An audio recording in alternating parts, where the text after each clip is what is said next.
योगसार ग्रंथ है। योगसार प्रवचन के रूप में छपा हुआ है। पूज्य गुरुदेव श्री के इस प्रवचन है।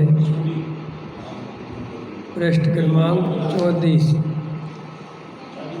पेज निकाल लो 35। देखो क्या कहते हैं। क्षण में केवल ज्ञान ले सके तो ऐसा है तो एक क्षण में करोड़ों रुपए का बंगला नहीं बना सकता, परंतु भगवान आत्मा परमानंद की मूर्ति ज्ञान सूर्य वीतराग स्वरूपी है। इसका ध्यान करने से इसे देह बनाकर लीन होते ही एक क्षण में केवल ज्ञान रूपी बंगला प्रकट कर सके। ऐसा समर्थ परमात्मा तू है।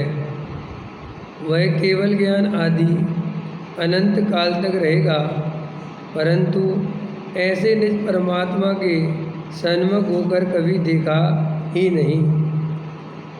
सम्यक दर्शन ज्ञान चारित्र में आंशिक आनंद का स्वाद आता है। इस आनंद का स्वाद लेने वाला सम्यक दृष्टि जगत को ऐसा देखता है कि अहो ये सब जीव परमात्मा प्रभु हैं, इनकी भूल तो एक समय की है। इस कारण सम्यक दृष्टि को किसी भी आत्मा के प्रति विषम भाव नहीं होता। सभी आत्माएं अपने परमात्म स्वरूप का आश्रय लेकर एक समय की विकृत दशा को तोड़कर स्वयं जिनेंद्र परमात्मा बन जावेंगी। अतः किसे छोटा और किसे बड़ा कहना। देखो क्या कहते हैं, क्षण में केवल ज्ञान ले सके ऐसा मैं हूँ। अब इस अपने अंदर इस श्रद्धा हो कि वास्तव में मैं परमात्मा हूँ और मेरे में केवल ज्ञान की शक्ति छुपी हुई है, और अगर मैं अपनी आत्मा की दृष्टि करूँ और उसमें लीन हो जाऊँ तो मुझे अंतर मुहूर्त में केवल ज्ञान की प्राप्ति हो सकती है और मैं अनंत काल के लिए परमात्मा के पद पर विराजमान हो जाऊंगा, अनंत सुखी हो जाऊंगा, जन्म मरण का नाश हो जाएगा। तो प्रथम ऐसा जीव को भरोसा तो आवे, ऐसा श्रद्धान तो होवे, ऐसी अंदर में एक समझ लो आशा तो होवे कि ऐसा वास्तव में हो सकता है। समझ में आया कि नहीं आया? अभी तो अपन आत्मा की बात सुनते हैं लेकिन अंदर में बहुत निराशा से भरे पड़े हैं। अब मेरे को ये भगवान आत्मा की बात सुनने मिल गई है, मेरा ये कितना अहोभाग्य है। ऐसा अंदर में वो भाव महिमा आवे और उसके प्रति समर्पण होवे, तब तो वो बात होवे। अभी तो अंदर में पैसे की महिमा भरी पड़ी है, अभी तो अंदर में संयोगों की महिमा भरी पड़ी है, अभी तो अंदर में पर पदार्थ में सुख बुद्धि पड़ी हुई है। ये अंदर से जब तक पर पदार्थों की महिमा, पर पदार्थों में से सुख बुद्धि हमारी नहीं टूटेगी और मैं स्वयं परमात्मा हूँ, मैं स्वयं भगवान हूँ, मैं स्वयं परिपूर्ण हूँ, मुझे किसी की भी आवश्यकता नहीं है सुखी होने के लिए, ये बात जब तक जीव को अंदर से नहीं जमेगी तब तक वो ऐसा पुरुषार्थ कर ही नहीं सकता। हम हर समय तो निराशा से भरे हुए हैं, बातें आत्मा की करते हैं और बातें सारी निराशा वाली करते हैं और आशा की बातें बहुत करते हैं। पंचम काल है, गुरु का अभाव है, फला है, टिका है, अरे क्या भैया आत्मा का ध्यान कोई सरल थोड़ी, ऐसा करते हैं और फिर आत्मा का ध्यान करते हैं। तो हमारे अंदर में निराशा तो पहले ही है। पहले निर्णय होना चाहिए कि मैं भव्य जीव हूँ और गारंटी से मुझे मुक्ति मिलने वाली है और मुझे आत्मा समझ में आ गया है, ये अंदर में निर्णय होना चाहिए। अभी तो अंदर में निर्णय ही नहीं है कि मुझे निर्णय हुआ भी है कि नहीं हुआ है, और अभी संसार की जरा सी प्रतिकूलता अथवा संयोगों में प्रतिकूलता, यही सब इन्हीं में सारा उपयोग लगा रहता है और अंदर से कोई दृढ़ निश्चय नहीं हो पाता। कल आपको बताया था कि श्रद्धा बहुत चमत्कारिक होती है, सारा खेल श्रद्धा का ही है।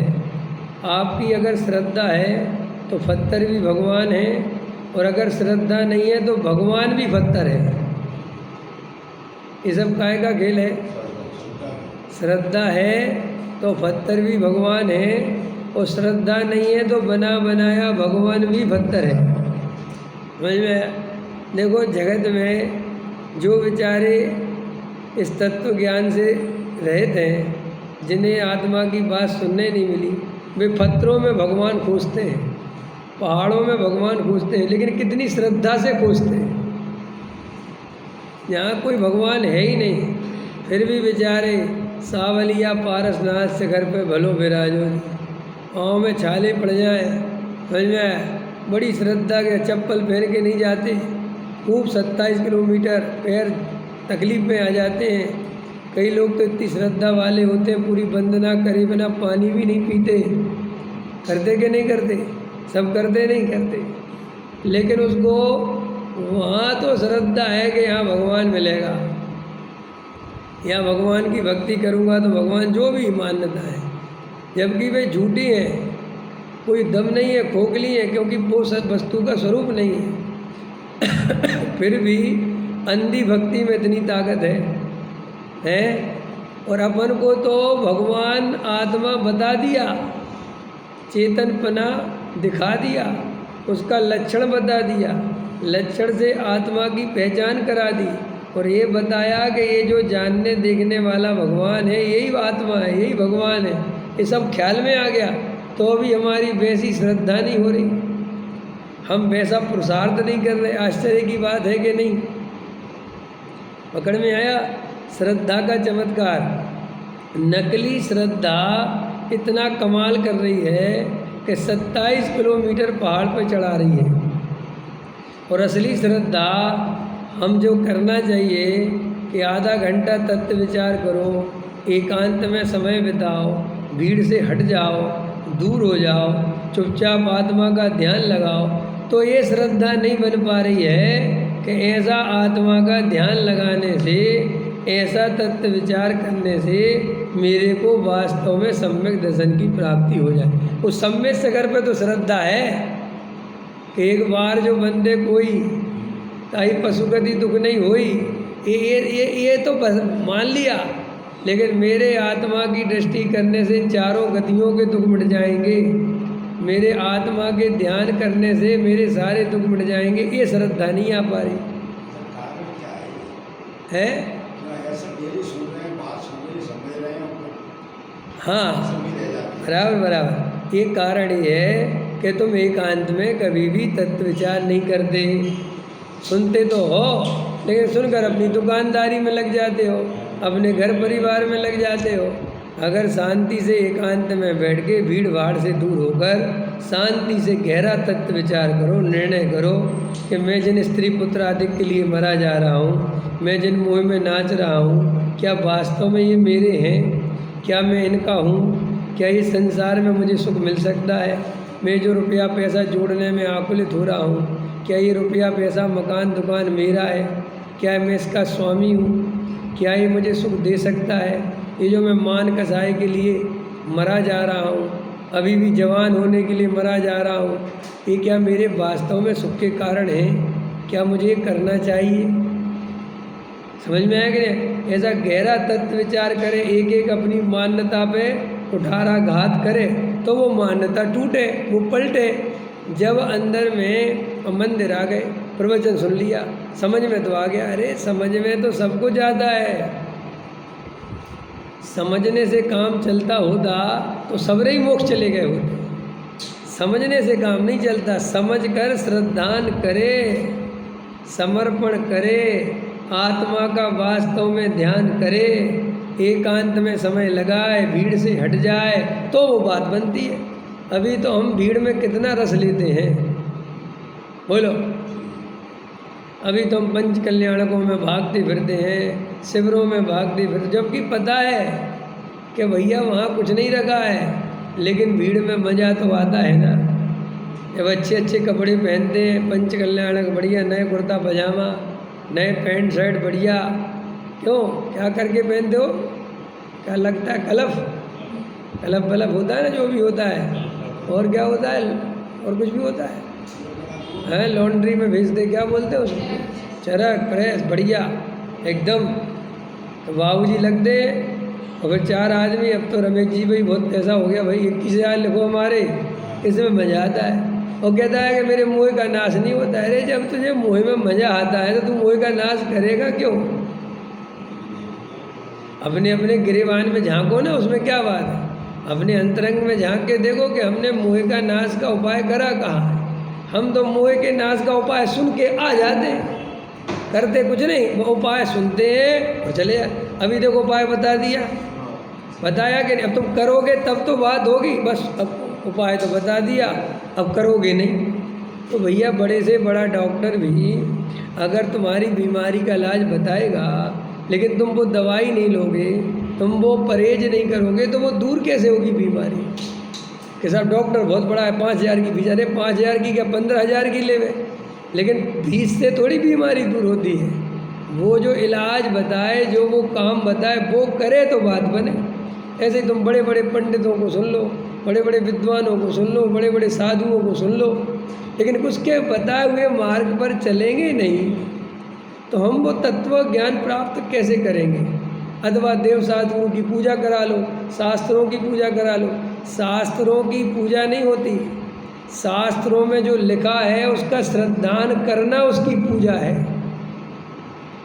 इस सिर पे उठा लेने से, बढ़िया कवर चढ़ा लेने से, अलमारी में विराजमान कर लेने से ये कोई शास्त्र की विनय नहीं है, ये तो बहुत उपचार विनय है, ये तो व्यवहार है। ये कोई शास्त्र की श्रद्धा है? हम बोलो शास्त्रों को कितनी श्रद्धा से उठाते हैं, रखते हैं, लेकिन शास्त्र में जो लिखा है उसकी तो श्रद्धा ही नहीं है। तो फिर तुम्हारा उठाना, उसको श्रद्धा से रखना, परंपरा के अलावा क्या है? मूर्खता के अलावा क्या है? आया समझ में कि नहीं? डॉक्टर साहब एक उदाहरण देते हैं कि बाप अपने बेटे से कहता, बेटा 1 गिलास पानी देना। जी बेटा।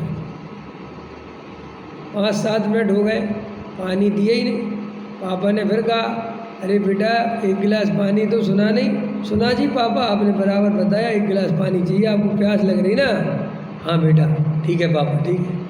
फिर 5-7 मिनट हो गए तो फिर बाप ने कहा, तुझे सुनाई नहीं देता? मैं कहा, क्या बात करते हो, बराबर सुनाई देता है।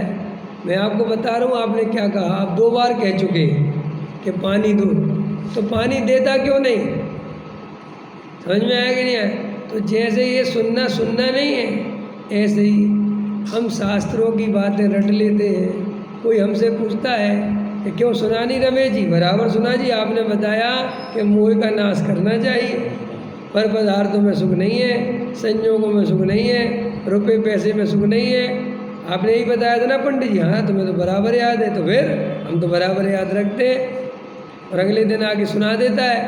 तो ऐसे करके मोह का नाश हो जाएगा। ऐसा करने से मोह का नाश होगा क्या? नहीं होगा। तो हम सब जानते हैं कि ऐसा करने से मोह का नाश नहीं होता। फिर भी मज़ेदार बात है, हम जिंदगी भर से ऐसे ही कर रहे हैं। रोज जिसे सम्यक दर्शन प्राप्त करना है उसे 3 टाइम आत्मा का ध्यान करना चाहिए,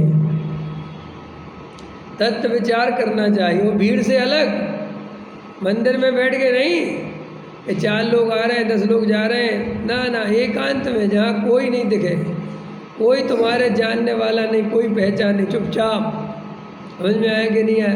करो, इतनी श्रद्धा से लगो आत्मा में तो आत्मा मिलेगा। लेकिन नहीं, व्यापार में पूरी ताकत लगानी है, घर गृहस्थी में पूरी ताकत लगानी है, मान आदि के पोषण में ताकत लगानी है, तीर्थों की वंदना करने में ताकत लगानी है, क्रियाकांड में ताकत लगानी है, और बस आत्मा के नाम पर प्रवचन सुनना है, स्वाध्याय सुनना है। और फिर 10 साल बीत जाने के बाद कहता है कि पंडित जी हमने 10 साल निकाल दिए समय सार सुनते सुनते, हमें सम्यक दर्शन नहीं हुआ। तो तुझे सम्यक दर्शन क्यों होगा? ये कहाँ लिखा था? अरे अपने जीवन में झांक कर देखो, हम जो कर रहे हैं क्या वो सम्यक दर्शन का कारण है क्या?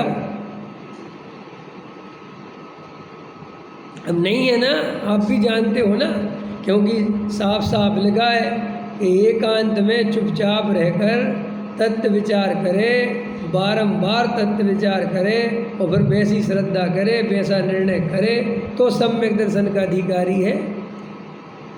तो जिस शास्त्र की जो हम पूजा कर रहे हैं, देव की जो विनय कर रहे हैं, वो सच्ची नहीं है, क्योंकि हम उनके बताए हुए मार्ग को मान ही नहीं रहे अंदर में। पकड़ में आया कि नहीं? तो सारा खेल श्रद्धा का है। कल आपको मैंने लास्ट में 15 मिनट में अपन ने श्रद्धा की चर्चा करी थी ना, कि श्रद्धा का चमत्कार बहुत है, सारा खेल श्रद्धा का है। देखो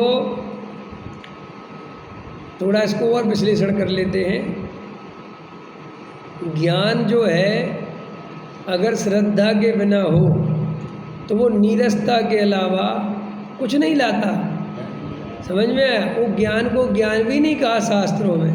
देखो हमारा ज्ञान 6 द्रव्य 7 तत्व 8 कर्म 9 पदार्थ 10 धर्म, द्रव्य गुण पर्याय, विशेष गुण सामान्य गुण, सब अपन को पता है कि नहीं? फिर भी अपना ज्ञान सम्यक ज्ञान क्यों नहीं कहलाता? ज्ञान तो बराबर है कि नहीं? फिर भी अपने इस ज्ञान को सम्यक ज्ञान नहीं कहा। कितनी बड़ी बात है। विचार करना चाहिए कि हमारे ज्ञान में क्या कमी है। आप द्रव्य की परिभाषा पूछो, आप गुण की परिभाषा पूछो, आप पर्याय की परिभाषा पूछो, आप वस्तु का स्वरूप पूछो, आप 7 तत्व का स्वरूप पूछो। बोलो नरेश जी, आता है कि नहीं? सब आता है। तो भी हमारे ज्ञान को मिथ्या ज्ञान क्यों कहा? सम्यक ज्ञान क्यों नहीं कहा? श्रद्धा नहीं है।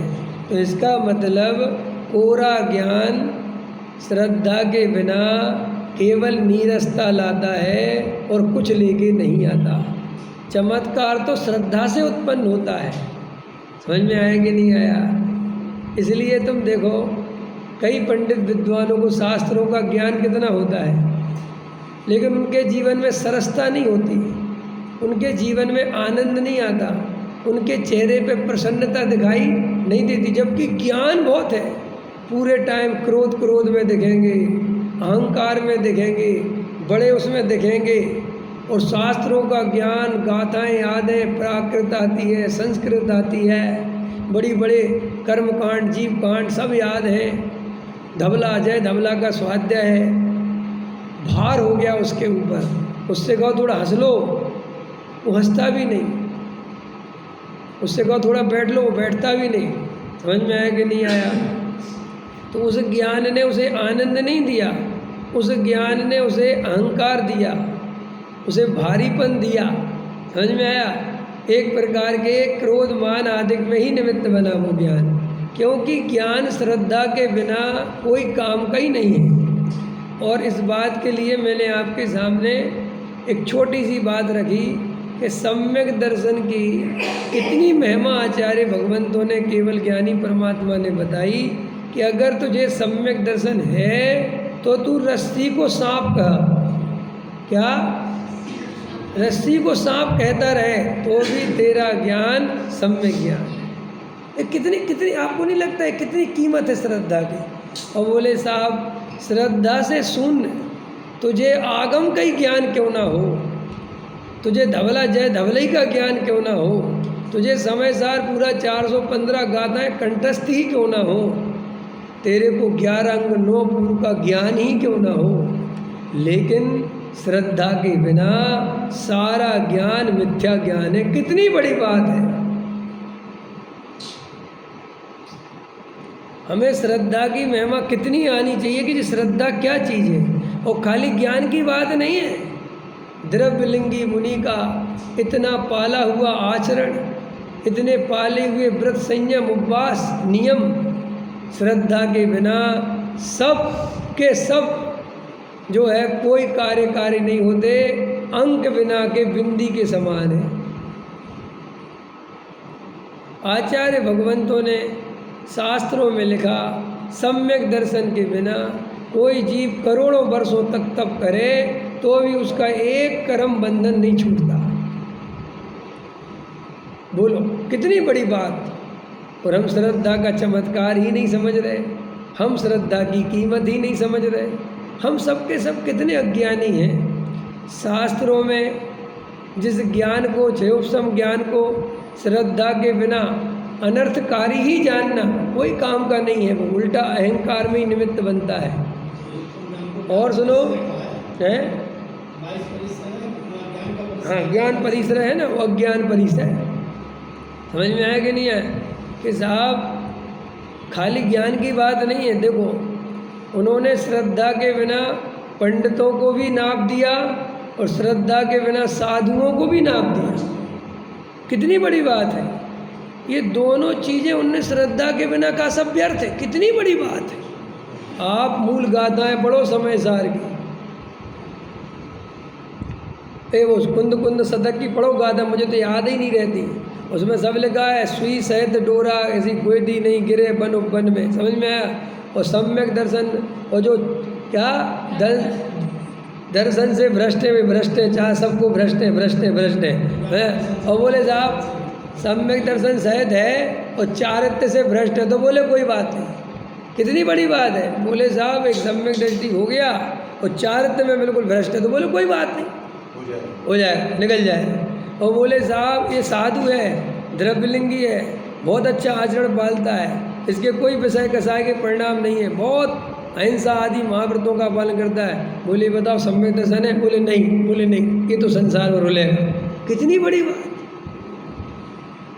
सोचो तो श्रद्धा की महिमा ये कोई हम और तुम्हारे जैसी आदमी की बात नहीं है। साक्षात जो भावलिंगी आचार्य कुंद कुंद देव हैं वे समझा रहे हैं अपने को, जबकि वे खुद 6वें 7वें गुण स्थान वर्ती हैं। तो उनको तो साधु की महिमा बतानी चाहिए, उनको तो द्रव्यलिंग की महिमा बतानी चाहिए, उनको तो मुनि की महिमा। उन्होंने कहा छोड़ो ये सब बातें, सम्यक दर्शन सहित सुई। समझ में आया। गिरे चाहे वन भवन, बस सम्यक दर्शन हो वो मिल जाएगी, चिंता ही मत करो। डोरा सहित होनी चाहिए। और वो तो हमें गाथा याद नहीं, आप अष्टपहर पढ़ लेना। हाँ वो विनष्ट। कितनी बड़ी बात लिख दी। सम्यक दृष्टि के भोग भी निर्जरा के कारण है। अब ये कितनी खतरनाक बात है। और द्रव्यलिंगी की सारी तपस्या बंद का कारण है। ये कैसा काय की महिमा है। ये सब श्रद्धा का चमत्कार है, ये सब श्रद्धा की महिमा है। और हम लोग इतने अज्ञानी हैं, अपने अंदर कैसा ज्ञान छाया हुआ है, हम श्रद्धा को देखते ही नहीं, दूसरे की नहीं अपनी। हमारा सारा फोकस, हमारी सारी ताकत, हमारा सारा योग उपयोग या तो आचरण बदलने में लगा हुआ है, या शास्त्रों के माध्यम से और ज्ञान हो जाए, और शास्त्र पढ़ लें और समझ लें, इसमें लगा हुआ है। और हमारे अंदर श्रद्धा परिवर्तित नहीं हुई। तो देखो भाई, श्रद्धा ही आनंद देगी।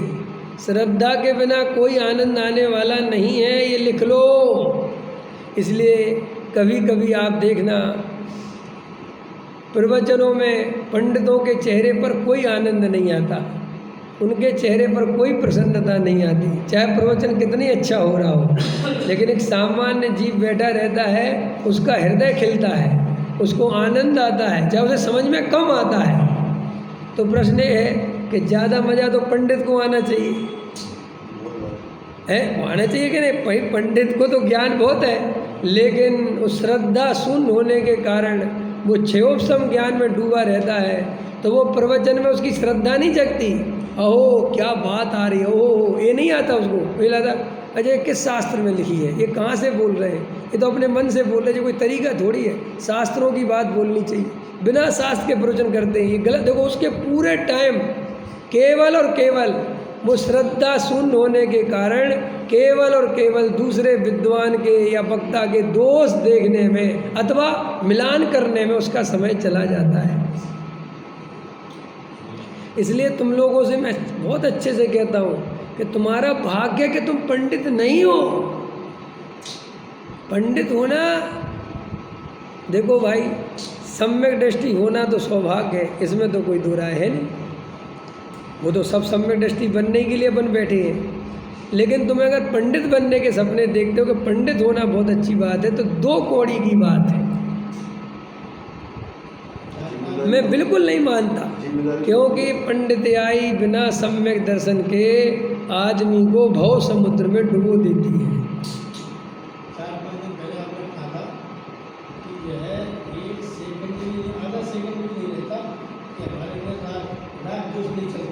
जी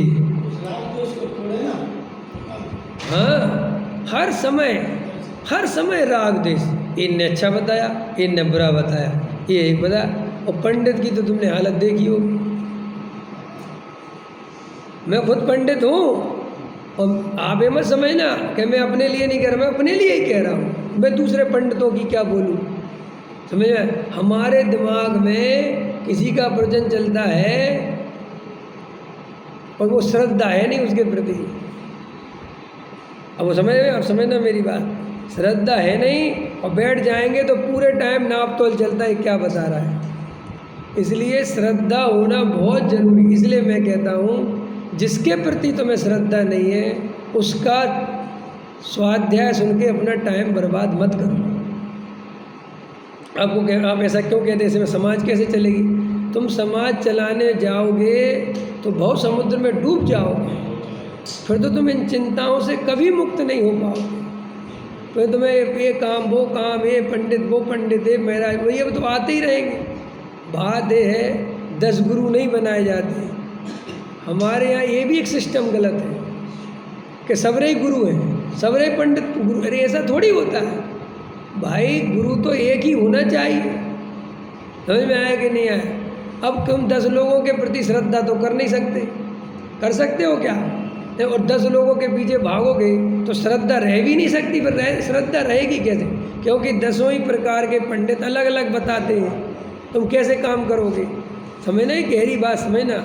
और हमने तो क्या किया कि सिस्टम ही बना दिया कि भाई साहब अपन को तो अपने मंदिर में कोई भी सुनना है, भरे रखने हैं, सब सुनना चाहिए, सबकी सुनना चाहिए, सब जिनवाणी तो सुनाते हैं, तत्व की बात तो सही है। लेकिन भैया तुम्हारी श्रद्धा के बिना तुम्हें वो आनंद आएगा नहीं। और मूल में ज्ञान बढ़ाने की बात नहीं है, आनंद बढ़ने की बात है। हाँ, वैसे कहलाएगी। ऐसे ही श्री गुरु कहते तो श्रद्धा को चाय जहाँ पटक देगा, चाय जहाँ लगा देगा, तो वो श्रद्धा बन नहीं पाएगी, मजबूत नहीं हो पाएगी। मजबूत करने के लिए अपने को बहुत शांति से अपने गुरु का चुनाव करना चाहिए। देखो मैं रोज़ डॉक्टर साहब का प्रवचन सुनता हूँ, रोज़ गुरुदेव का प्रवचन सुनता हूँ, रोज़ बाबूजी का एक प्रवचन सुनता हूँ, क्लिप सुनता हूँ। मैं और नहीं सुनता। कोई कहे आप और क्यों नहीं सुनते? नए नए पंडित रोज़ बाज़ार में आते होंगे, लेकिन मेरे की जब श्रद्धा इनके प्रति बन गई, वो मेरा काम चल रहा है, अब मैं और नई श्रद्धा क्यों खोजता फिर? मेरे समझ में नहीं आता। आप समझे भाई, आपके अंदर अगर किसी पंडित विद्वान के निमित्त से वीतरागता बढ़ रही है, आनंद बढ़ रहा है, ध्यान में मन लगने लगा है, संसार से अरुचि हो रही है, और बस खत्म, फिनिश्ड, अब हमें कहीं नहीं जाना, क्योंकि यही तो हमें चाहिए था। भाई डॉक्टर की दवाई आपने ली और आपका रोग ठीक होने लगा, आप स्वस्थ होने लगे, वह खत्म हो गया। ऐसा करता है कोई आदमी कि बराबर स्वस्थ होता जाए और फिर भी किसी दूसरे डॉक्टर पे चला जाए? करता है कि ऐसा नहीं करता? तो बस अंदर में अपन को भी ये निर्णय करना चाहिए कि सारा चमत्कार श्रद्धा का है और आनंद भी श्रद्धा से आता है। ज्ञान से कोई आनंद फानंद नहीं आता, छह उपशम ज्ञान से कोई आनंद नहीं आता, क्रियाकांड से कोई आनंद नहीं आता। आप कहोगे किसी बात कर रहे हैं, बिल्कुल सुनो, क्रियाकांड से तभी आनंद आ सकता है जब उसकी श्रद्धा हो। देखो एक आदमी पूजा को कुछ नहीं मानता, वो कहता है कुछ नहीं रखा पूजा पाठ में, उसको कभी पूजा में से चाहे खड़ा हो जाएगा सबके साथ, लेकिन आनंद नहीं आएगा, क्योंकि आनंद पूजा में से आता ही नहीं, आनंद भक्ति में से आता ही नहीं। वो तो आनंद जो आता है उसकी श्रद्धा हो तो आता है। अब देखो एक आदमी भगवान के सामने 2 घंटे खड़ा रहता है, समझना मेरी बात, और उसको बहुत आनंद आता है, और तुम 5 मिनट खड़े रहो तुम्हें नहीं आता, तो भैया ये क्या हो रहा है? भैया उसकी श्रद्धा बहुत है भगवान के प्रति, उस टाइप की पूजा के प्रति। तुम्हारी पूजा के प्रति कोई श्रद्धा नहीं, तुम्हें लगता है पूजा पाठ में धरा क्या है? तो भाई साहब अब जिसमें धरा है उसमें लगो। तुमने पढ़ तो सही लिया कि इसमें धरा क्या है, तो पर पदार्थ है, लेकिन ये पर पदार्थ है ये जानकर उसको छोड़कर स्वयं पदार्थ में लगो तो वो जानना सार्थक है। मुमुक्षुओं के साथ यही तो हुआ, इनने ये तो जान लिया कि दया दान पूजा पाठ भक्ति सब व्यर्थ है, समझ में आया? और वो श्रद्धा से जो पूजा पाठ भक्ति गुरुओं और मुझे संत साधुओं के पास जाना तो छोड़ दिया, इनसे तो श्रद्धा उड़ गई, लेकिन ये रुपया पैसा मकान दुकान में भी सुख नहीं है, इनके पीछे भी नहीं दौड़ना है, ये भूल गया भैया। तो वहाँ तो श्रद्धा बेचारे की मर गई, और ये मान आदिक में लोभ आदिक में बहुआरम परिग्रह में ज्यों की त्यों श्रद्धा बनी हुई है।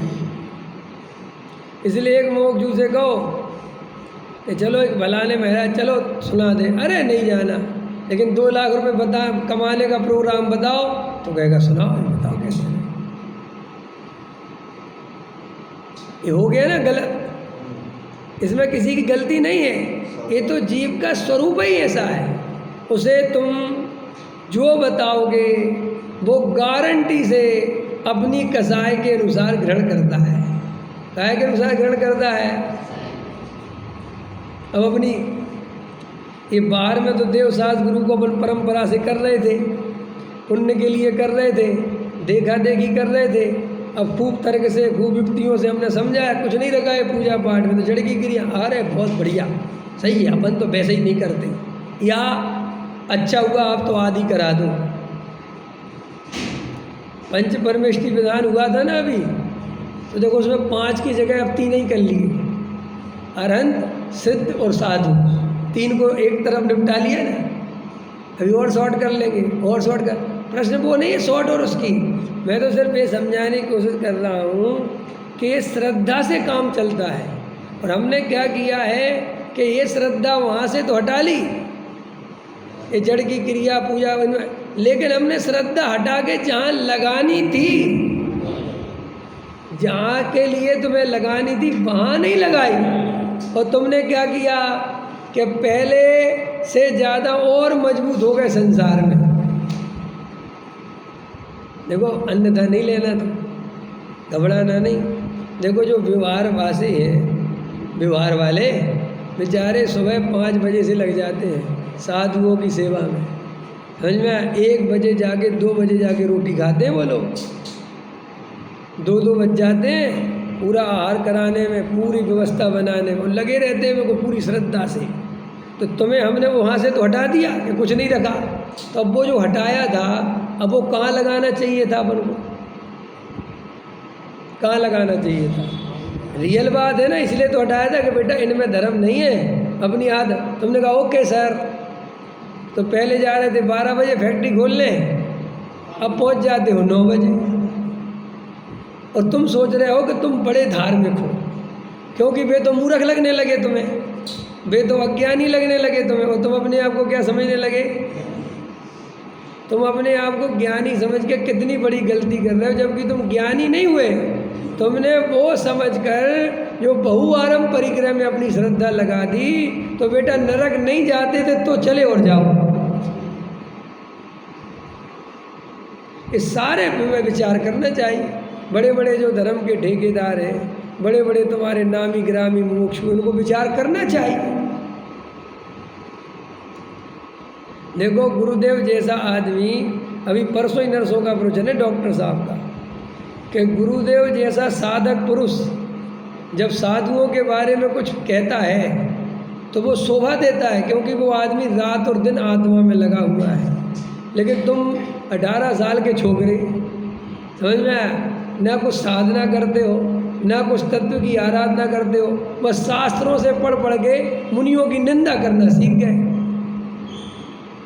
तो तुम उनकी निंदा करने से मोक्ष नहीं चले जाओगे, क्योंकि तुम खुद के लिए तो कुछ नहीं कर रहे। तुम ये तो सीख गए कि ये साधु गलत, ये साधु गलत, ये साधु, लेकिन तुम जो सही है उसमें लगे हो क्या? मैं कितने शास्त्रियों को तो जानता हूँ कि मंदिर ही नहीं जाते और प्रवचन करे आते हैं। अब वो शास्त्र पढ़ने का क्या फायदा हो? अरविंद जी हंस रहे हैं, अरविंद जी भी जानते होंगे ऐसे एक आध दो को।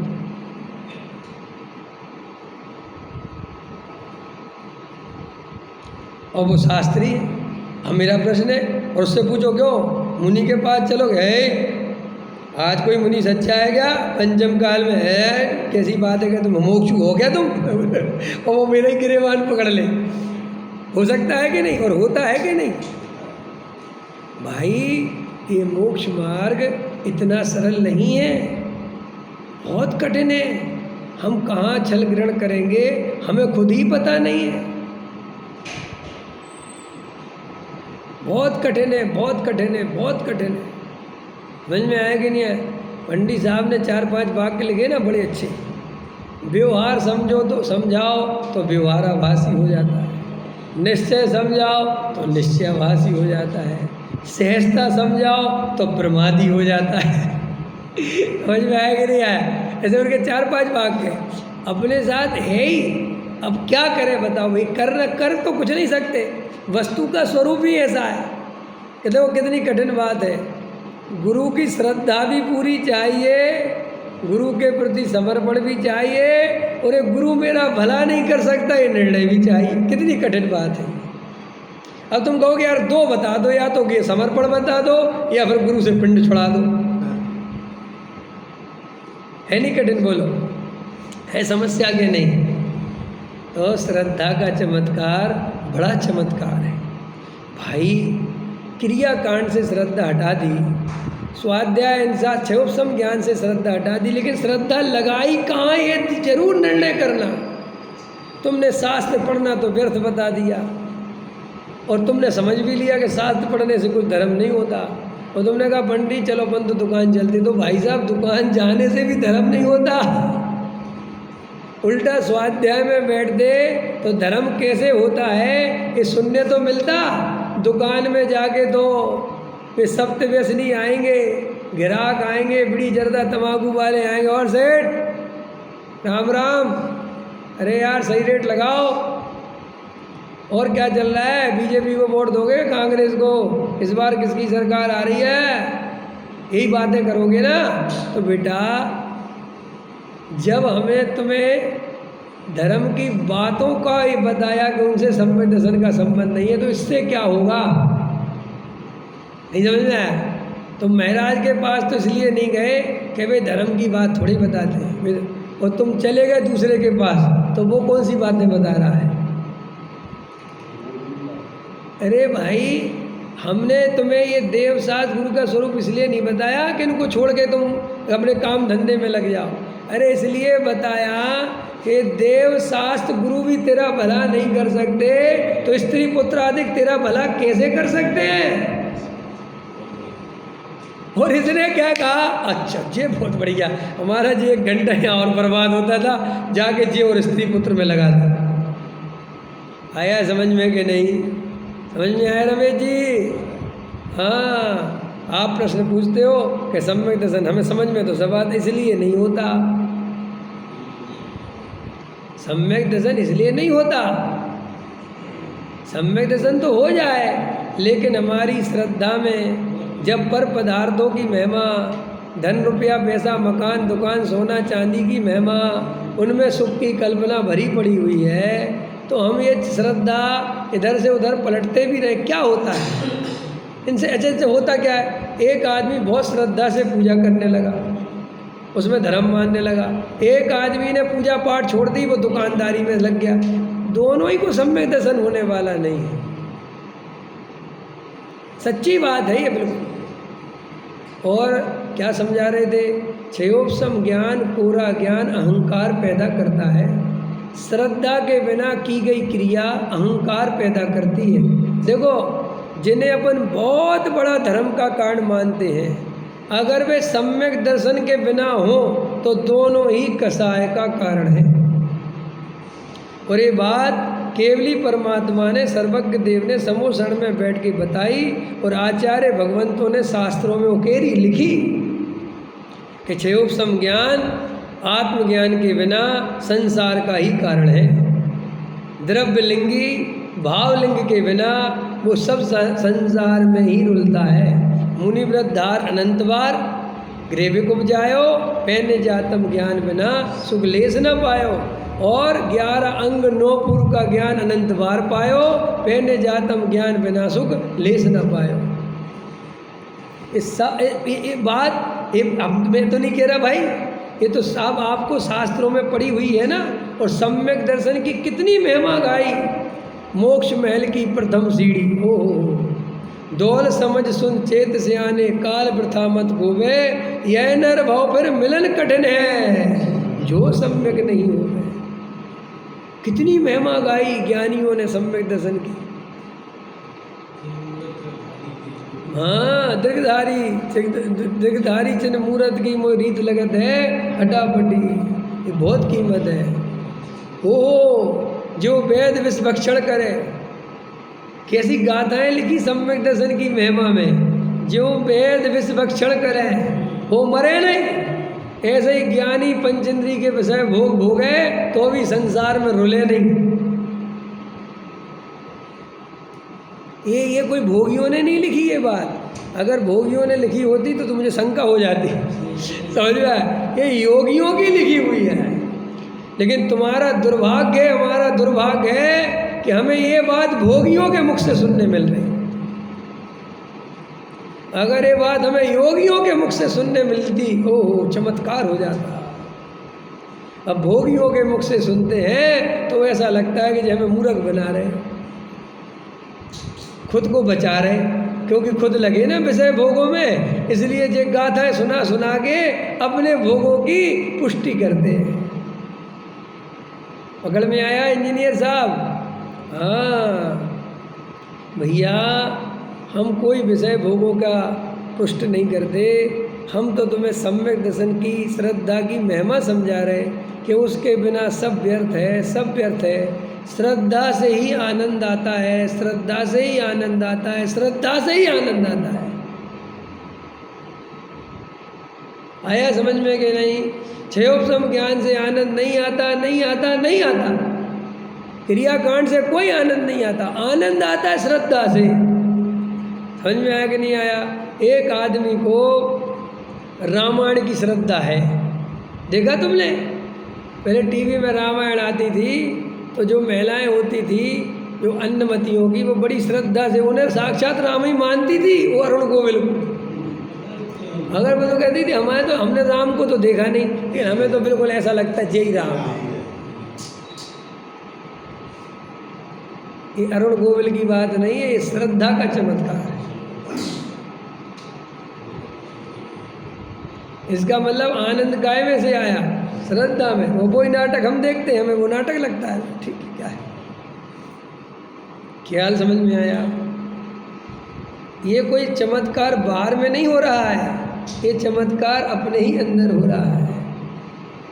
कोई गुरुदेव को देखता था तो देखता ही रह जाता था, उसे लगता था साक्षात तीर्थंकर भगवान के दर्शन हो रहे हैं। और कोई कान्जी स्वामी को गाली बकता था, तो भैया एक ही व्यक्ति के साथ ऐसा दो व्यवहार कैसे हो रहा है? अरे भाई श्रद्धा का खेल है।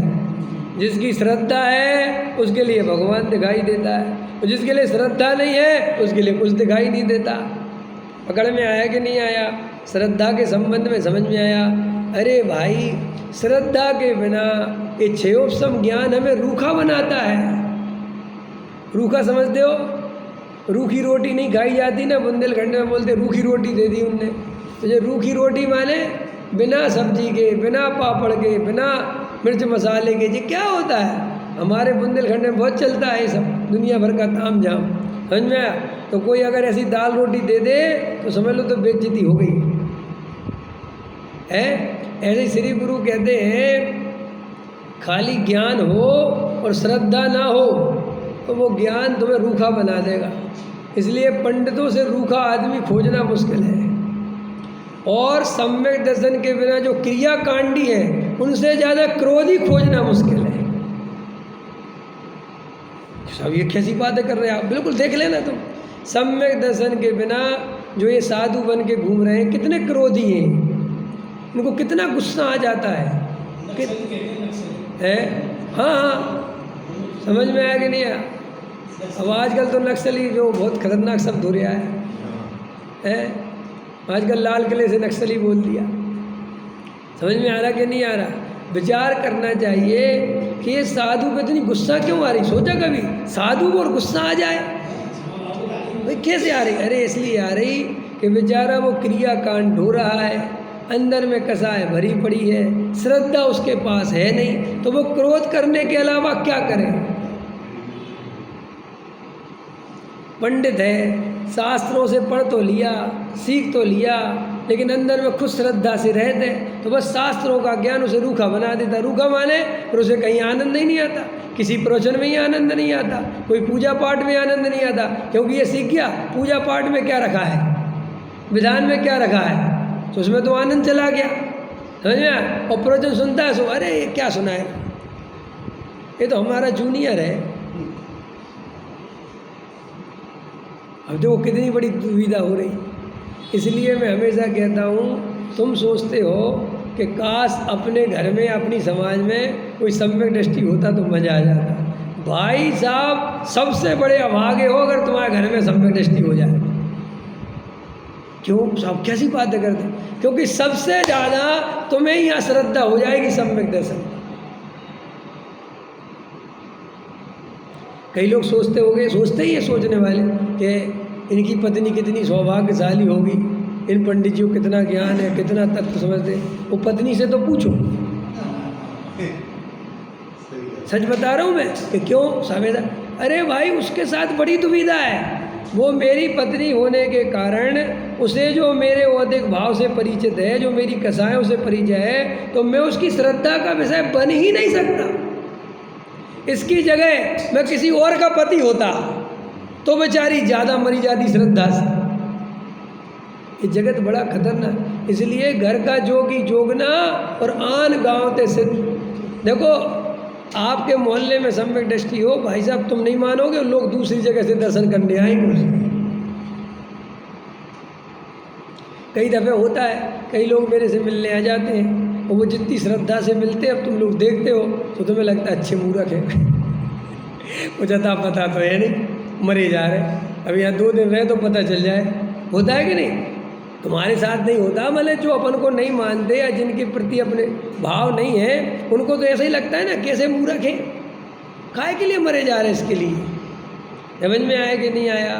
तो भाई साहब आप जिसे सौभाग्य समझते हो वो सौभाग्य वौभाग्य नहीं है। सम्यक दृष्टि तो जितना दूर हो आपसे उतना बढ़िया। एक बात की हो गई ये बात, श्रद्धा का चमत्कार समझ में आ गया। चलो अब कल एक प्रश्न आया था, उसका समाधान करना है। बोले साहब आप समस्याएं तो खड़ी कर देते, समाधान नहीं बताते। समझ में आया कि नहीं आया? कल अपन ने गुरु के संबंध में बात करी थी कि भाई चौथे गुण स्थान में गुरु मानना बहुत कठिन है।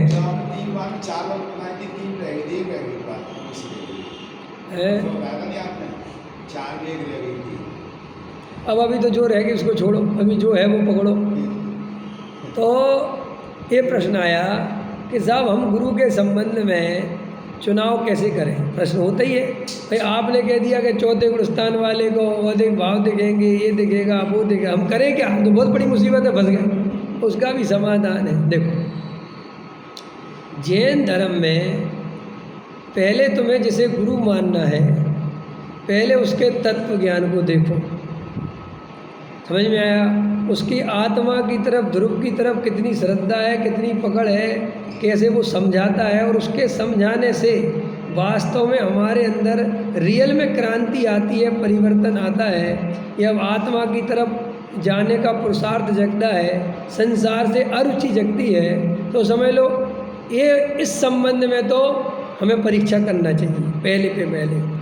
अगर वो उसके प्रवचनों में समाज के ढकोसले बहुत आते हैं, समाज की चिंता उसे सताती है, मंदिर बनाने की चिंता, आश्रम बनाने की चिंता, सेठियों की चिंता, लिफाफे की चिंता, समझ में आया? इन बातों में अगर वो ज़्यादा लगा हुआ है तो फिर बात है कि भाई ये खुद ही इतनी चीज़ों की हालत ख़राब है, तो इससे हमारी बात नहीं बनेगी। एक दो बात, ठीक है, इतनी बात क्लियर हो गई। अब तीसरी बात आती है समस्या औदिक भावों की। तो उसके लिए तुम्हें स्वाध्याय करना पड़ेगा कि चौथे गुण स्थान वाले जीव के कितना कितना राग आ सकता है, वो आजीव का करेगा कि नहीं करेगा, ये तुम्हें आना चाहिए, ज्ञान होना चाहिए। और आजीव का करेगा तो जैसा द्रव्य क्षेत्र काल भाव में जो उसके उदय प्रमाण आजीव का होगी, उसे वही करनी पड़ेगी। समझे? देखो ये समाज बड़ा खतरनाक है वज्रसेन जी, दीदी, ये ऐसा समाज है, अगर एक पंडित विद्वान कमाने जाए तो भी उंगली उठाता है कि कितना स्वाध्याय किया, क्या मतलब, कमाने में लगे रहते, व्यापार धंधे में लगे रहते, स्वाध्याय में आते नहीं, वहाँ काम में चले जाते। अब भाई साहब एक तो ये प्रॉब्लम है, अब दूसरी प्रॉब्लम देखो, अगर वो नहीं करे व्यापार धंधा और तुमसे कहे कि तुम हमारा आजीविका चलाओ, कैसा पंडित है? समाज के भरोसे रहता है, काय का पंडित भैया वो मर जाए कैसे जिए बताओ। डॉक्टर साहब हमारे साथ कहते थे, हम लोगों को समझाते थे कि ये समाज तो ऐसी है कि पंडितों से कहती तुम बिना ही हवा पानी के जियो। हम लोग बहुत हंसते थे जब वो सुनाते थे, क्योंकि उनका तो जीवन बहुत देखा ना उनने।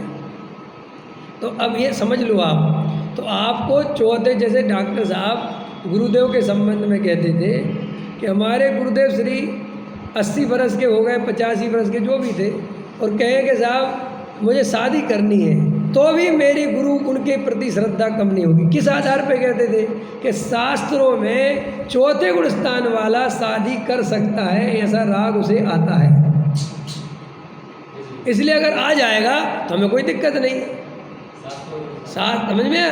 क्योंकि देखो भाई, हमारे पास किसी का बाहर में अंदर में कुछ है नहीं, शास्त्रीय आधार है भाई, केवली का बता हुआ मार्गीय आधार है कि भाई चौथे गुण स्थान में क्या हो सकता है, क्या नहीं हो सकता है। अब केवली तो है नहीं कि पूछने चले जाएं, तो शास्त्र में जो लिखा है वही मानना पड़ेगा।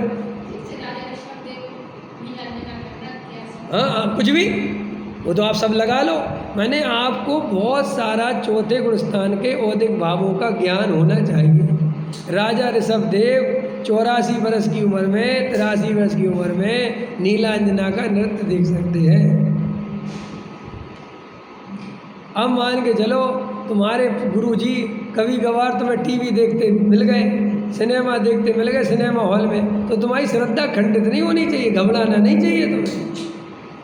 अब अभी बड़ी खतरनाक बात है कि साहब ऐसे में तो पंडित स्वच्छंदी हो जाएंगे।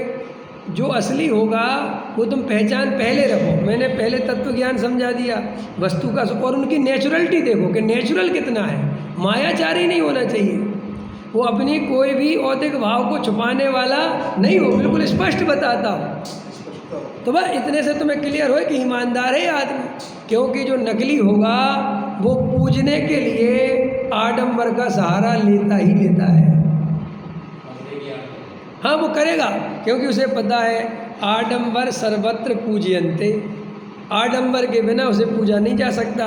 तो वो अपनी आचरण का सावधानी पूजने के चक्कर में रखता है, धर्म के चक्कर में नहीं।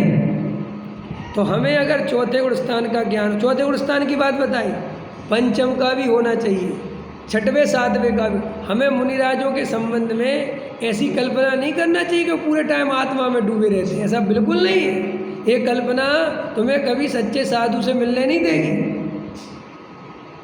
क्योंकि आपने तो एकदम ऐसी कल्पना ही कर ली कि मुनिराज तो मतलब बस पूरे टाइम आँख बंद करके ही रहते हैं। ऐसा नहीं है। मुनिराज के शास्त्रों में छठवें गुण स्थान संबंधी आचरण को पढ़ना चाहिए कि उनको कैसा कैसा राग आ सकता है, कैसा कैसा विकल्प आ सकता है। मुनिराजों को तीर्थ वंदना का विकल्प आता है, मुनिराजों को मंदिरों की अगर कोई हालत खराब हो रही तो विकल्प आता है कि इसको सही करवा लेना, ऐसा उपदेश दे के चले जाते हैं वो समाज में, समझ में आया। उनको प्रभावना का भी राग आ जाता है, समझ में आया। उनको शास्त्र लिखने का राग आ जाता है, उनको शिष्यों को समझाने का राग आ जाता है। कभी कभी विशेष राग आ जाए तो समाज के बारे में भी कि तुम्हें कैसा आचरण करना चाहिए ये समझाने का राग आ जाता है। अब अगर मुनिराज को बिल्कुल ऐसे ही मान लेंगे कि वे तो हिलते डुलते नहीं है तो जीना मुश्किल हो जाए। और अपन ने ऐसी इमेज नहीं कर रखी। अगर एक मुनिराज, तुम देख लेना अपने अपने गिरेबान में अंदर में जाके कि कैसी श्रद्धा कर ली कि अगर मुनिराज ऐसी नज़र कर लेना महिलाओं की तरफ, भैया ये मुनि सही नहीं, इनने महिलाओं की तरफ देखे ही क्यों। अब भैया सहजदास उनने ऐसा देखा तो कोई आफत आ गई ऐसे में। तो ऐसे पंचगुण स्थानवर्ती श्रावक है तो ब्रह्मचारी की क्या मर्यादा है, वो हमें ज्ञान होना चाहिए। देखो ना तो हमें अतिवादी होना चाहिए उस तरफ से और ना अतिवादी इस तरफ से कि फिर वैसी पंखे ही चला रहे तो भी तुम माने जा रहे, फिर वो भी गलत है।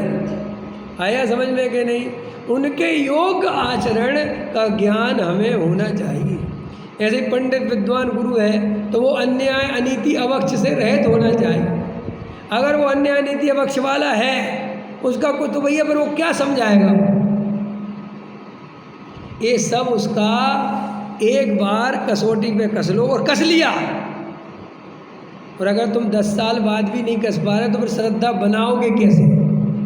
फिर तो तुम्हें कोई भी आके कह देगा विवेक ऐसा करता, तुम्हारी श्रद्धा गई। तो वो श्रद्धा ही 2 कौड़ी की है जो इन छोटी छोटी बातों से गिर जाती हो। इस समस्या का समाधान समझ में आया कि नहीं भाई। चौथे गुण स्थान में एक श्रावक, एक गृहस्थ के जीवन में उसकी पत्नी है, उसके बच्चे हैं, तो भैया जैसा द्रव्य क्षेत्र काल भाव है, पहले बच्चों को माँ बाप गोद में नहीं लेते थे, याद होगा आपको। क्यों नहीं लेते थे बच्चन जी? क्योंकि पहले के द्रव्य क्षेत्र काल भाव में चाचा, ताऊ, दादा, दादी, बुआ सब रहते थे, तो वो एक शर्म सी लगती थी। ऐसा सिस्टम था। मैंने ऐसा पहले मैंने देखा गांव में, अगर कोई अपने बच्चे को शर्म नहीं आती अपने बच्चे को लेता है तो भैया तो देखो किसी को तो वो चाचा ले जाए, कोई ले जाए, उसके काम भी नहीं करेगा वो। माने वो बच्चा जितना चाचा से घुला मिला रहेगा, जितना ताऊ जी की गोदी में बैठेगा, पिताजी की नहीं बैठेगा। पहले ऐसा ही ज़माना था, समझ में आया कि नहीं आया। और ऐसा ज़माना भी था मज़ेदार, वो भी बड़ा मनोवैज्ञानिक था। वो इसलिए था कि पिता का प्यार कभी भी बेटे से कम नहीं हो सकता, चाहे उसे कितने ही मिले खिलाने चाहे नहीं मिले। लेकिन ये ताऊ और चाचा का प्यार डेवलप होगा अगर इनके साथ में रहेगा तो। इतना मनोविज्ञान है। और आज हमने क्या कर दिया, चाचा ताऊ की किस्से ही ख़त्म कर दिए। हाँ अरे आप समझे नहीं, मेरी एक बुआ है छोटी, सबसे छोटी बुआ, और मैं जब पैदा हुआ तो उनकी शादी नहीं हुई थी, तो वे 2-4 साल तक उनने ही मुझे पाला, गोदी में खिलाया रखा। तो आज भी उनका मेरा प्रति प्रेम जो है वो बिल्कुल बेटे की तरह थी। उनको मैं मिलूँगा तो उनको मेरा बेटा मिल गया। अब अगर मेरी माँ उनको देती नहीं, कहती है तुम तो हमारी नंद हटो, तो हमारे बच्चे को नहीं खिला सकते, तो वो प्यार कभी डेवलप नहीं होता। अब आज हमने बिल्कुल ऐसा बच्चों को बना लिया कि दादा दादी से दूर, बिल्कुल माँ ऐसे कस के पकड़ के रखती है कि अगर वो दादी के पास थोड़ी देर खेलने चला जाए, इधर क्या को कहते दादी के पास, क्योंकि उसको डर लगता है कि दादी से ज़्यादा ना इसको प्रेम हो जाए। ये कैसा जगत है, कैसा स्वरूप हमने विकृत कर लिया। ये हमने पूरी मानव जाति को विकृत करते ही चले जा रहे हैं, करते ही चले जा रहे हैं, और हम कहीं नहीं पहुंचेंगे। कुछ दिन बाद ये लोग आत्महत्याएं करना चालू कर देंगे, क्योंकि आदमी अंदर ही अंदर बहुत अकेलापन महसूस कर रहा है और उसकी जड़ें वो खुद ही खोद रहा है। वे बीज कोई दूसरा नहीं बो रहा है, वो खुद ही बो रहा है। आया समझ में कि नहीं? तो गुरु के संबंध में क्लियर हो गई आप लोगों को बात कि देखो भाई, आप तर्क से, युक्ति से, आगम से, श्रद्धा से, सब तरह से गुरु की मिलान कर लो और एक बार आपको दृढ़ निश्चय हो जाए कि भाई साहब इनके निमित्त से तो मुझे आत्मा की झलक मिलती है, इनके निमित्त से तो मेरा गारंटी से ऐसा लगता है कि सम्यक दर्शन निकट आ गया है, इनके निमित्त से तो मुझे ऐसा लगता है कि मेरी सारी मिथ्या मान्यताएं छूट गई हैं, बस खत्म। आया समझ में कि नहीं? अब और समझा देते गुरु के संबंध में। अब गुरु आज सम्यक दृष्टि और कल मिथ्या दृष्टि हो जाए तो क्या करें? ये भी तो जरूरी है कि भाई मिथ्या दृष्टि हो जाए और वो बिल्कुल प्रतिकूल हो जाए तो छोड़ देना, फिर बने मत रहना कि नहीं साहब हम तो इनको नहीं, हमारा जीवन सुधारा होगा जीवन। लेकिन अब भैया कोई किसी की पर्याय तो नहीं बदल सकते ना। अगर आज मैं ही हूँ और कल के दिन मैं समाज के कामों में लग जाऊँ, संस्थाएं बनाने लगूँ, समझ में आया कि नहीं आया, मैं भी पैसे इकट्ठे करने लगूँ, तो तुम लोग उसी दिन मुझे सुनना छोड़ देना कि जे गए काम से। हिसाब ऐसा होता है भाई, बहुत होता है भाई। सम्यक दर्शन कोई परमानेंट तो रहता नहीं भाई। आज 2 4 6 10 दिन 18 2 रह गया चलो सब सम्यक दर्शन, और बाद में भैया कोई कसाय विशेष आ गई, लोभ कसाय आ गई, समाज में पूजने का राग आ गया, अहंकार का नशा चढ़ गया, बड़े पंडित बन गए और अपने आप को बड़ा समझने लगे, तो बस लुट गया सम्यक दर्शन। ऐसा होता है, बहुत लोगों के साथ होता है भाई। अपना गुरु भ्रष्ट, तो जब गुरु भ्रष्ट हो जाए तब अंधभक्ति करने की जरूरत नहीं है, उससे दूर, उससे लड़ने की भी जरूरत नहीं है। ये भी समझ लो, लड़ने पहुंच जाओ। हम ये भी बड़ा नाटक करते हैं कि हमने तुम्हें 10 साल इतना गुरु माना, इतनी श्रद्धा से लगे और तुम तो भ्रष्ट निकले। नहीं, गलत बात है भाई। जब तक तुमने माना, जब तक वो सही था, अब आज वो बिगड़ गया तो तुम जानना कि उसकी पर्यायगत योग्यता थी भाई, अब हो गया, अब उसमें क्या कर सकते। लेकिन इनने हमें जितना बताया उतना तो उपकार हमारे ऊपर इनका हमेशा रहेगा। ऐसा हमें बहुत स्पष्ट और बहुत बिल्कुल पारदर्शी गुरु के संबंध में होना चाहिए। ऐसा नहीं कि अपन उस गुरु को गाली दें, नहीं, गाली देने की कोई आवश्यकता नहीं। देखो बात ख़त्म करते हैं। ये बात यहाँ पर गुरुदेव श्री ने कहा, उसको मैं आपके सामने पढ़ देता हूँ, तो वो देखो क्या कहते, देखो क्या कहते गुरु। ये सब जीव परमात्मा, देखो जगत, देखो क्या लगा, सम्यक दृष्टि वाले, सम्यक दृष्टि जगत को कैसे देखता है, कैसे देखता है। ये सब जीव परमात्मा प्रभु हैं, इनकी भूल तो एक समय की है। इस कारण सम्यक दृष्टि को किसी भी आत्मा के प्रति विषम भाव नहीं आता। सभी आत्माएं अपने परमात्म स्वरूप का आश्रय लेकर एक समय की विकृत दशा को तोड़कर स्वयं जिनेंद्र परमात्मा बन जावेगी। अतः किसे छोटा और किसे बड़ा कहना, ये कहा ना गुरुदेव ने। तो अपन को भी बहुत ज़्यादा इधर उधर नहीं दौड़ना, बहुत निर्णय करके ज़्यादा से ज़्यादा एकांत में आत्म ध्यान करना।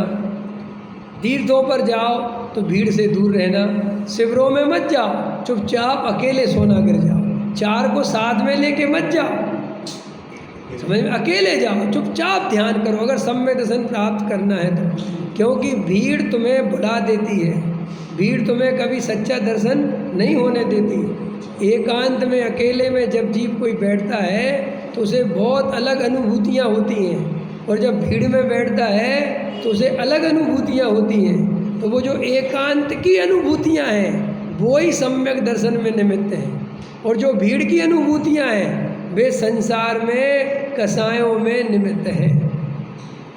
समझ में आया? तो अब सोना गिर, वंदना करने मत जाओ, परिवार को लेके मत जाओ। अगर उम्र हो गई है अब तुम्हारी 50-55 साल की, चुपचाप जाओ, 3 दिन चुपचाप रहो। वहाँ भी नेतागिरी मत करो कि हम तो कुंद कहान में ही रुकेंगे। हम तो फलाने आश्रम में रुकेंगे ना, हम तो दिल्ली वाली धर्मशाला में रुकेंगे जहाँ में कोई नहीं जानता। अब कुंद कुंद में पहुँचे, आओ वज्रसेन जी आओ, लुट गए वज्रसेन जी। मैं हमेशा मेरी आदत है, मैं किसी भी तीर्थों पर जाता हूँ तो हमेशा ऐसी धर्मशालाओं में रुकने की कोशिश करता हूँ जहाँ मुझे कोई न जानता। ऐसे मंदिरों में मुझे दर्शन करने में बहुत मज़ा आता है जहाँ मुझे कोई नहीं जानता। मुझे भीम गली से ज़्यादा मज़ा भोलानाथ में आता है। आप लोग कहोगे ये पंडित कैसे उल्टे पंडित, क्योंकि वहाँ कोई नहीं जानता, कोई लेना देना नहीं किसी से। तो क्योंकि आदत है ना अपनी, जैसे ही अपना परिचित मिलता है तो उसके सामने अपने अंदर में एक कहीं ना कहीं उसको प्रभावित करने की आदत है ही बिल्कुल। और यही तो हमें ले डूबेगी। इसलिए ज्ञानियों ने भी एकांत में आराधना का उपदेश दिया है। और हम सब अगर शांति से, पूरी प्रसन्नता से, मैं स्वयं भगवान हूँ ऐसा निर्णय, ऐसी श्रद्धा, और मैं भगवान बनूंगा ही, पर्याय में परमात्मा में कुछ समय में बनूंगा ही, मुझे सम्यक दर्शन होना ही होना है, ऐसा अंदर में पूरी आशा से भरे होने चाहिए। अगर एक जीव को भी सम्यक दर्शन होता हो इस पृथ्वी पर तो वो मुझे होगा, ऐसा दृढ़ संकल्प हमारा होना चाहिए, तो हम गारंटी से सम्यक दर्शन का पुरुषार्थ कर सकते हैं। और नरेश जी ऐसा सोचते रहे हमें तो इतना ज्ञान है नहीं, भैया इस जन्म में तो होने से रहा, तो सुनो तुम्हें कभी होने वाला नहीं है। हाँ, विचार करना। सहजानंद।